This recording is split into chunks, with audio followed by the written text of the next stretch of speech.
probably the best word. It was very challenging though. I mean, spacewalking, I think the astronauts make it look very easy when we're out there, but we are really working hard.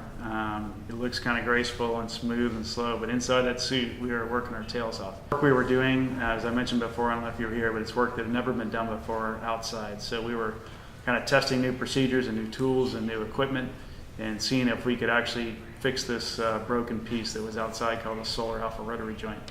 And so that kind of has some pressure along with it too. So you're going outside. For me, it was the first time I'd been outside. My fellow spacewalker was a veteran and she'd been out many times. But for the first time, going outside is when you go out the hatch is looking directly at Earth. So when you come out, most of my friends say you want to go out at nighttime, so you can't really see anything. You're just focused on what's right in front of you.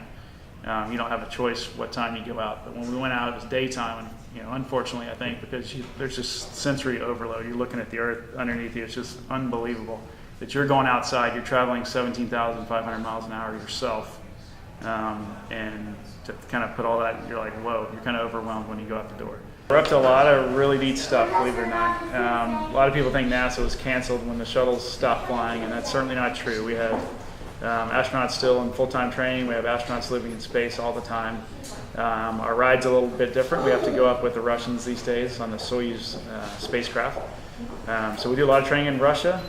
So a big part of our training that's changed is we do a lot of, about every other month or so, we go to Russia for training because we have to learn their spacecraft, their systems, and we have to speak Russian, obviously, and those kind of things. The administration has laid out a plan for commercial spaceflight, and the private companies that are kind of been tasked to develop our new spacecraft, and they're actively doing that now. Hopefully in the next, 3 to 5 years, we'll be flying out of the U.S. again on one of these commercial company spacecraft. So that's pretty exciting. In parallel with that, NASA is building another spacecraft as well called Orion, and that's really to go deep space. So the commercial companies are going to get us kind of low Earth orbit, back and forth to the space station, those kind of somewhat close altitudes in space, and then this Orion spacecraft is designed to get us deep. So whether that may be Moon, Mars, asteroid, whatever that ends up being.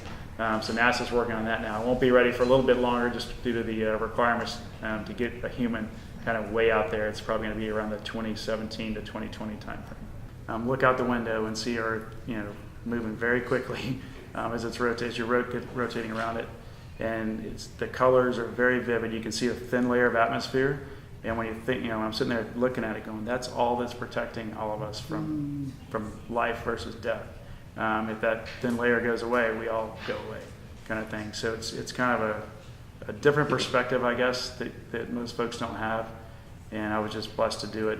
Nighttime, daytime, it really didn't matter. They were both beautiful in their own right when you got a chance to look out the window.